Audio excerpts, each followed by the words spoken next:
এই মজার পিৎজাটা কিভাবে বানিয়েছি চলুন শেয়ার করি। প্রথমে একটি তাওয়া ভালো করে গরম করে নিয়েছি, তারপরে কিছুটা আটা গুলিয়ে সাথে হলুদ লবণ দিয়ে এভাবে দিয়ে দিলাম।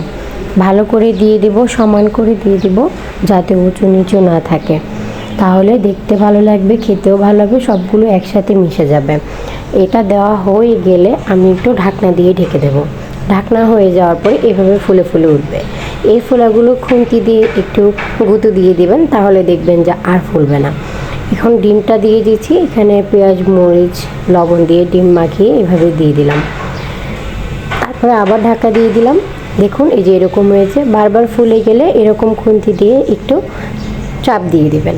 তারপরে দিয়ে দিলাম গাজর কুচি, তারপরে এখানে চিজ দিয়ে দিয়েছি, তারপরে এখানে ভালো করে অনেকখানি চিজ আমি এখানে দিয়ে দিয়েছি। তারপরে দিব হচ্ছে গোলমরিচ গুঁড়ো দিয়ে আবার ঢাকা দিয়ে ঢেকে দেব। চিজটা গলে গেলে তারপরে আমি আবার আসছি। এই যে দেখুন চিজটা খুব সুন্দরভাবে গলে গিয়েছে। আমি ভালো করে চারদিকে দিতে পারিনি, বাবু কান্না করছিল। আপনারা ভালো করে সুন্দর করে চারদিকে দিয়ে দেবেন। এই তো হয়ে গেল আমার পিৎজা। এটা সকালের জন্য বানিয়েছি, আলহামদুলিল্লাহ খেতে অনেক ভালো হয়েছে। Thank you.